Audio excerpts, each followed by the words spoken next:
Phoenix, no Arizona, carrega o apelido de Deserto do Silício. Mas naquela semana ficou marcada por uma história bem diferente. O tribunal de Sandra Day O'Connell transformou-se no cenário de um julgamento mais longo e complexo da região. Ali, diante dos juízes, a justiça começou a detalhar um caso difícil que envolveu os crimes cometidos contra um grupo de mulheres e jovens. No centro do banco dos réus estava Samuel Batem, ou conhecido como Sam, um homem que se autoproclamava profeta, exigia devoção absoluta e manipulava vidas inteiras, usando a fé como escudo para cometer seus crimes, como sempre.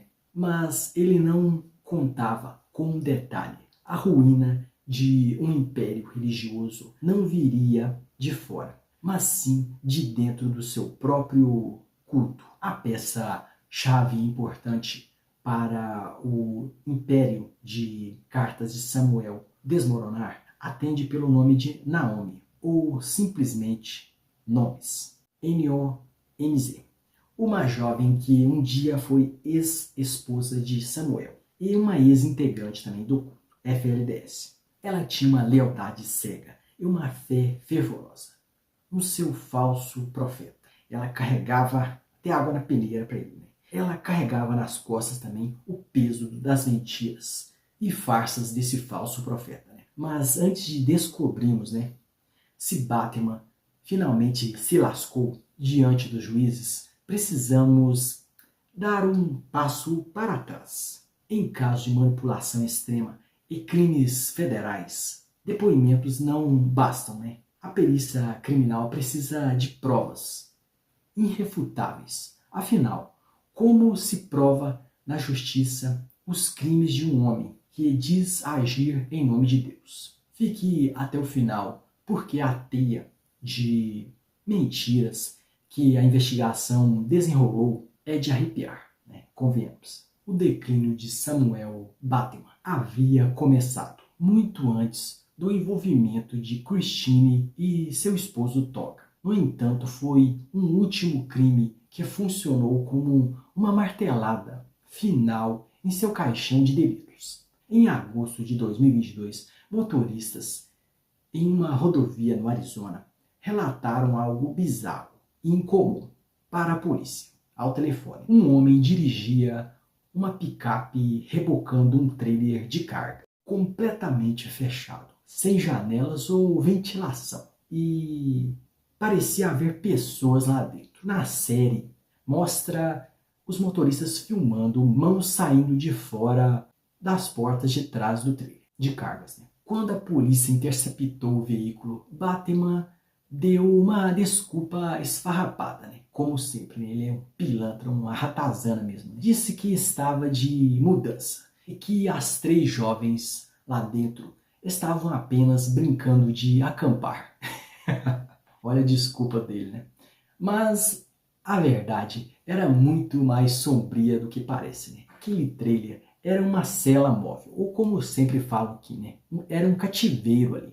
Uma forma de transportar secretamente suas noivas, através das fronteiras de Utah, Arizona e Nebraska, sem ninguém as visse. O número absoluto de jovens que viajavam com ele, ou seja, ele estava camuflando tudo, que tinha bem mais de garotas ali, Tinha na picape e no trailer. A investigação revelou que Batman não era apenas um fanático religioso. Ele agia como um verdadeiro Deus absoluto ali. Ele era dono da bexiga toda, Ele mantinha um banco de dados de pecados em uma planilha de Excel. Lá ele catalogava cada seguidor, seus pecados confessados, as punições aplicadas e as metas espirituais. Isso me lembra bastante o Warren Jeffs, que basicamente ditavam quando uma jovem estaria pronta para ser entregue a ele.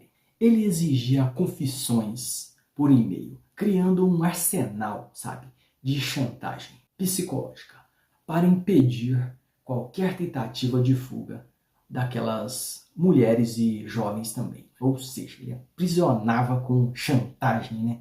Com provas concretas e materiais, né? Isso lembra o Warren Jeffs. Inclusive vou deixar um card aqui. O primeiro passo para quebrar o ciclo de qualquer manipulador é entender como a coerção funciona na prática. Para você se blindar a sua mente contra pessoas assim, o conhecimento é a única saída. Eu recomendo fortemente a leitura do livro Abuso Espiritual, a Manipulação Invisível, que destrincha exatamente como predadores sociais operam, disfarçados de profetas, sabe? A Amazon está na descrição aqui abaixo. Dá uma conferida lá. Mas mesmo entendendo de psicologia, o que o FBI encontrou nas casas desse homem desafia qualquer lógica humana. Esse mergulho de insanidade nos leva à propriedade de short click, diferente dos cultos tradicionais que pregam a pobreza e a vida em total minimalismo. O cabeçudo de Samuel era obcecado pelo luxo exacerbado. Ele extorquia seus seguidores ricos para financiar frotas de Cadillac e picapes de luxo de última geração. Ele se vendia como um empresário de sucesso, mas não era, né? Tocado por Deus. Quando o FBI invadiu a Casa Azul e a Casa Verde, as residências superlotadas, onde ele mantinha suas esposas adultas e noivas jovens também, né? Eles não acharam contas bancárias normais, sabe? Batman chamava os bancos de sistema da besta. Por isso, os agentes encontraram centenas de milhares de dólares em barras de ouro, moedas de prata e maços de dinheiro vivo, escondido nos fundos falsos ali do assoalho da casa. Com isso, o governo americano resgatou as vítimas e as colocou em abrigos, sabe? Confidenciais, sob proteção do Estado. Mas o que aconteceu a seguir parece cena de série Black Mirror, sabe? As esposas adultas, absolutamente leais a Batman, haviam costurado secretamente Apple iTags nas roupas e nos ursinhos de pelúcia das crianças, antes do governo levá-las, sabe? Rastreadores do tamanho de uma moeda. Pode perceber que a astúcia deles, né? Usando o celular, elas localizaram os abrigos secretos, esperaram o anoitecer, sequestraram as jovens de volta pela janela. Isso obrigou o FBI a iniciar uma caçada implacável e interestadual, massiva, para recuperar as vítimas. Como alguém consegue convencer mães a roubarem jovens do próprio Estado para entregá-las a um predador? O que eu vou te falar agora é o ápice do desfecho dessa história, sabe? Mas antes de eu revelar esse detalhe do caso, eu preciso saber se você está realmente comigo. Deixe o seu joinha aqui embaixo para fortalecer a nossa comunidade, sabe? Se você quer mais conteúdos sem filtros e baseados em fatos reais, o seu joinha é muito importante. É de graça, leva menos de 1 segundo, mas é a principal arma que nós temos para fazer esses casos chegarem a mais pessoas. Bom, a resposta está no nível de doutrinação. E isso ficou claro quando o caso chegou ao Tribunal Federal do Arizona. Para evitar um longo julgamento com o júri, Batman tentou um acordo ali, costurar um acordo, uma verdadeira ratazana esse cara, né? Com certeza. Ele foi e já previa que ia se lascar, né? Bom, a defesa até tentou alegar que ele era lelé da cuca, né? Doidão, para mandá-lo em hospital psiquiatra, confortável, né? Ele não queria ir para a jaula. Ele não é bobo, né? Queria garantir 20 anos de boa lá, né? Os laudos médicos provaram ele era plenamente consciente de seus atos hediondos. Embora Batman tenha confessado o julgamento de seus cúmplices, continuou trazendo à tona os depoimentos mais perturbadores do caso. 3 das jovens vítimas que sofreram violações de privacidade enfrentaram o tribunal e leram declarações detalhadas, detalhando os impactos psicológicos que foram submetidos. A rachadura interna na seita foi exposta de vez quando 2 de suas esposas adultas, Naomi Blistine, que eu vou deixar anotado aqui, e Moretta Rose Johnson, decidiram cooperar. Naomi confessou ao júri que mentia para proteger o grupo por medo da condenação divina, até entender a gravidade dos crimes. Um dos momentos mais marcantes veio com o depoimento de Julia Johnson. Ela havia entregado 4 de suas filhas a Batman, sob manipulação religiosa. Ao perceber o horror da situação, Julia quebrou o pacto da seita e denunciou o próprio marido. Olha pra você ver, tem que ter coragem para isso. Ao FBI. No tribunal, ela deixou uma frase gravada nos registros: uma mulher não precisa seguir seu marido até o inferno. Que frase, não? Caraca. Mas o que realmente destruiu a defesa de Batman foi uma curiosidade de bastidores, sabe? Digna de Hollywood. Em 2021, a pesquisadora da seita, Christine Murray, e o cineasta Tolga, que é o seu esposo, infiltraram no grupo, como a gente já sabe dessa história toda, desse desenrolar, fingindo que gravariam um documentário para apoiar o profeta e a comunidade de Short Creek ao todo. Ególatra, como sempre, Batman deu livre acesso ao casal, sem saber que estava caindo em uma verdadeira cilada. Ele foi gravado confessando em áudio e vídeo os rituais e os abusos ali. Christine entregou centenas de horas gravadas de material bruto, secreto, diretamente nas mãos do FBI. Foi essa gravação que forçou o líder a se declarar culpado. Ele foi pego com a boca na botija. Em dezembro de 2024, veio a batida final do martelo. A juíza distrital Susan M. Bernovic não teve clemência. Ela condenou Samuel Batman a 50 anos de prisão em regime fechado, sem direito a condicional, seguidos por liberdade provisionada pelo resto da sua vida. Nas palavras da própria juíza, Batman roubou a infância delas e a privou, todas as mulheres, dos seus sonhos.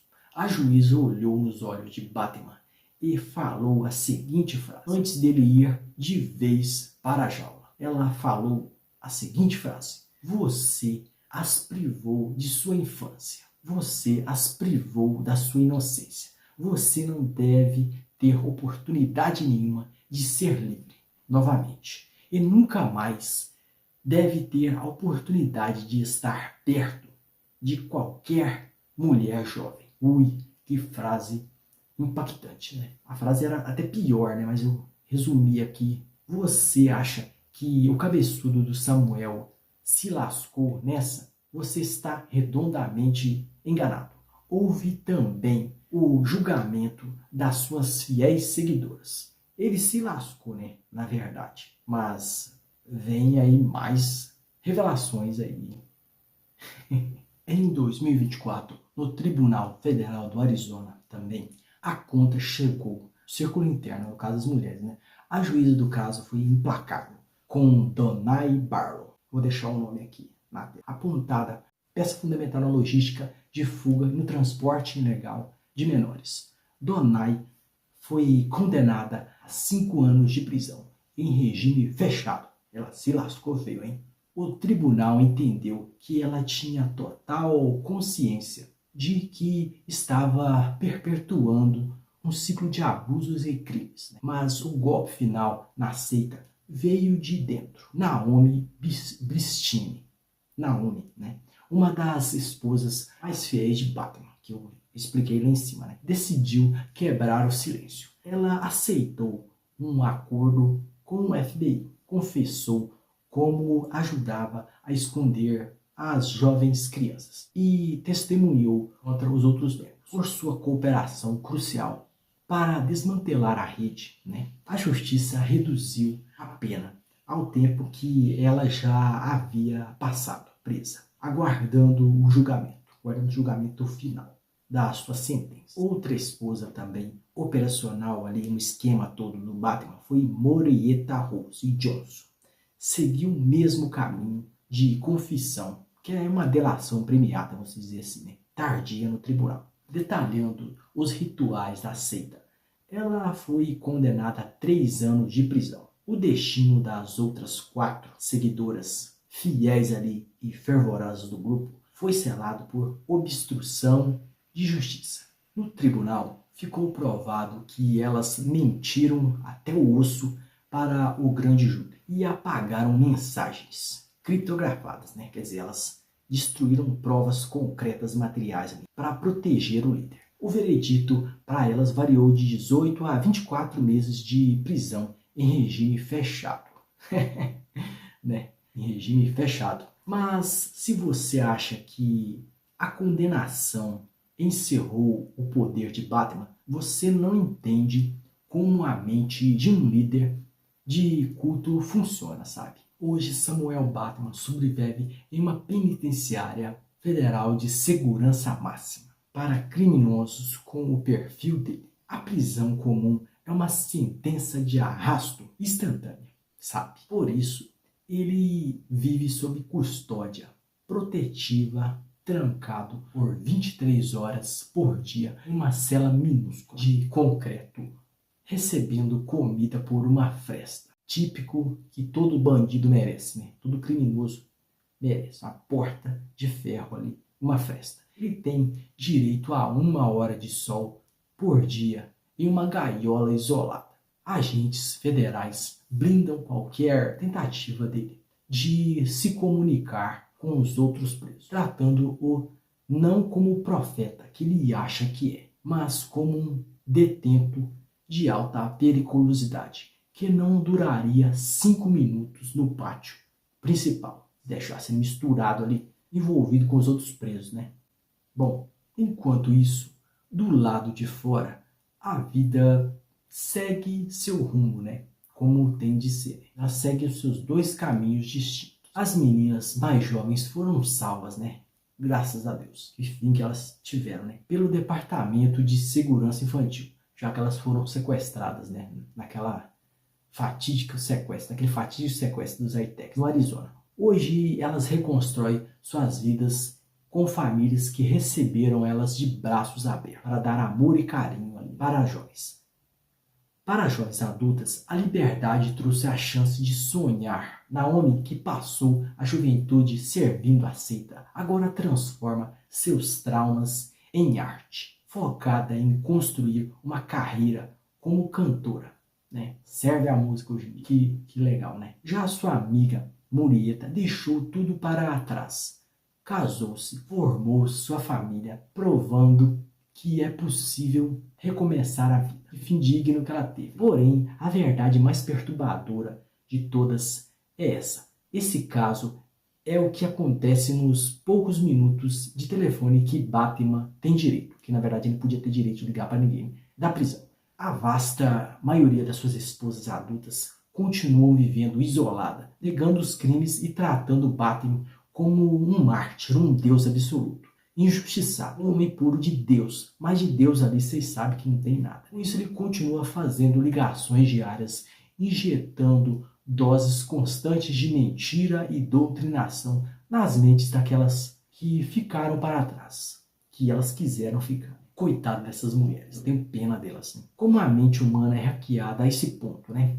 Onde a própria vítima defende seu agressor com unhas e dentes, como eu sempre falo, né? E recusa o resgate. Para entender a engenharia social obscura por trás disso, você precisa assistir a este vídeo aqui em cima, onde eu desmonto a psicologia exata usada pelos maiores líderes de seitas do mundo. Estou te aguardando lá, hein?